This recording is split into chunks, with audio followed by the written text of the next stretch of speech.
Welcome to a virtual tour through one of BioConstruct's biogas plants. Controlled fermentation of biomass in biogas plants produces a gas that can be used to produce electric or thermal energy on account of its high percentage of methane. The raw materials used in biogas plants, also known as substrates, are often liquid manure, agricultural products and agro-industrial waste. The following animation will demonstrate how electricity and heat are produced from these substrates in biogas plants made by BioConstruct.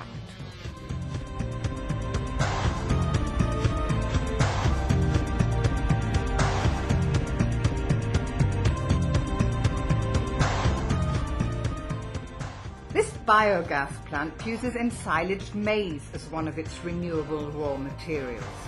With the aid of a wheel loader, the maize is tipped into a cement storage bin, which needs filling up approximately once a day. Silo maize is rich in energy and, on account of its high degree of reduction, very well suited for use in biogas plants. This storage bin is equipped with a hydraulic floor discharger that continuously feeds the maize onto a conveyor belt. A scale under the conveyor belt registers the weight of the maize silage.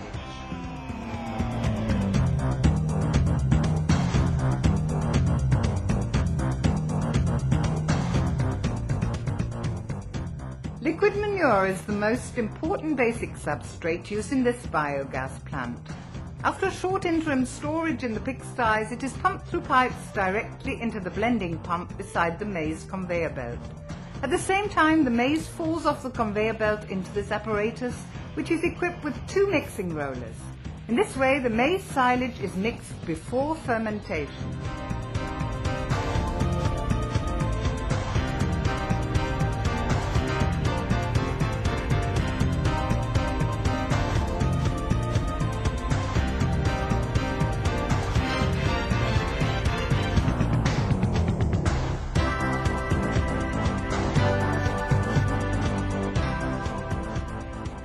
With this technology, it is possible to supply several fermentation tanks, also known as fermenters, with fresh substrates, even if they are not close together.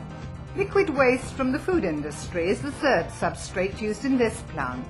As the availability of such waste varies considerably, a large storage pit should be installed. Integrating this into a hall serves to minimize smells and to help prevent epidemics.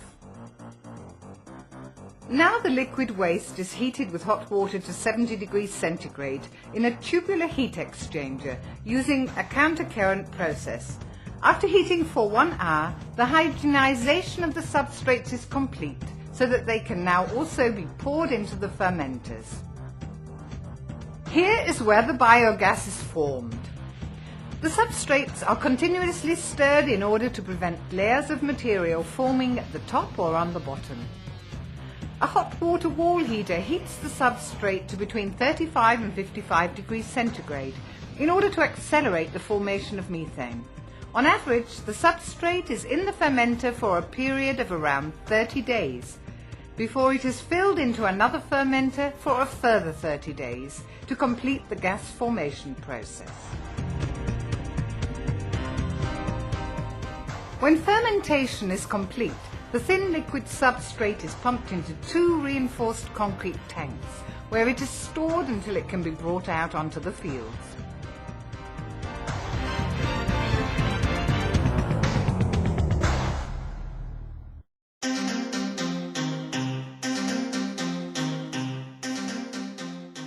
If the fermenters are filled regularly with biomass, are airtight, heated and regularly stirred, the biogas forms within a matter of days.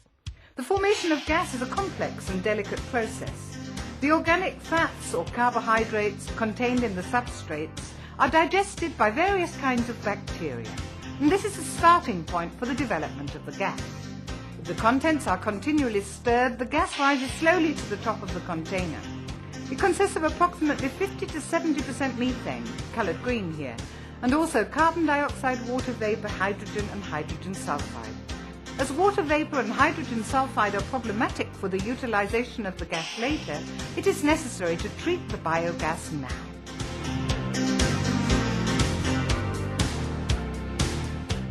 gas is first freed from water vapour, coloured blue here.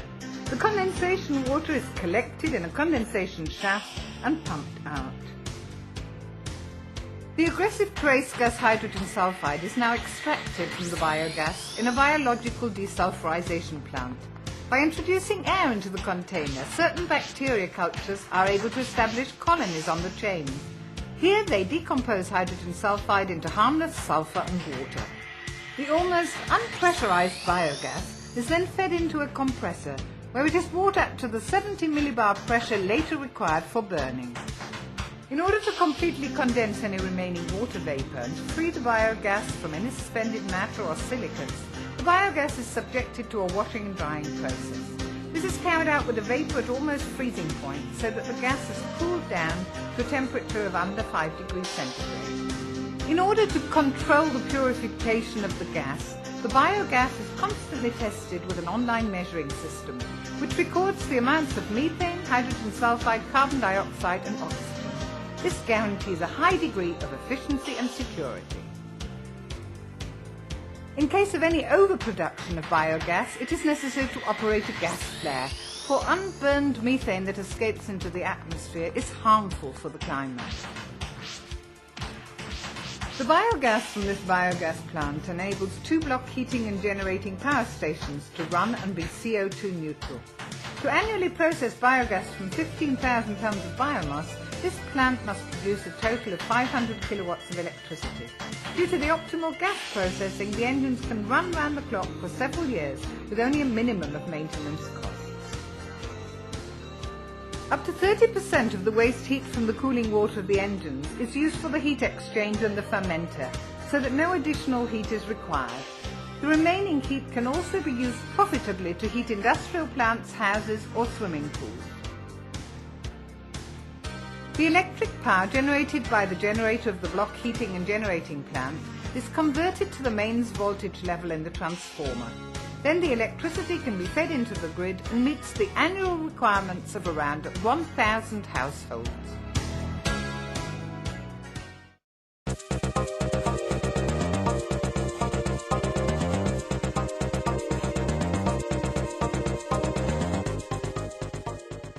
A biogas plant with an annual operating capacity of 15,000 tonnes a year requires 3 to 5 hours work daily.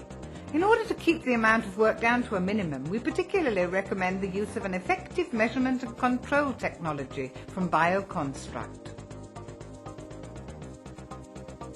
Thanks to a safe exchange of data, it is also possible for someone who is not on the spot to monitor and control the unit.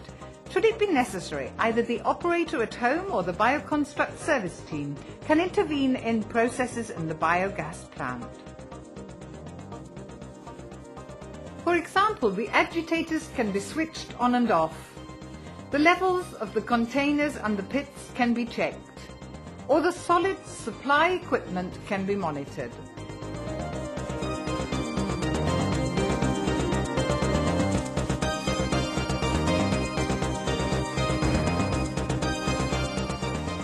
Information about malfunctions or an expensive standstill of the block heating and generating plant can be registered on BioConstruct's service computer or on the operator's mobile phone. This guarantees a short reaction time when anything unexpected happens and a reliable service by the BioConstruct Customer Support Office. Biogas plants produce high-quality fertilizer as well as electricity and heat. The nutrients contained in the substrates are retained and are more easily available to the plants, as the flow power of the liquid manure and its ammonia content have increased due to fermentation. The unpleasant smell of the liquid manure and organic waste has disappeared as the organic acids have decomposed. A biogas plant is therefore useful for both you and your neighbours.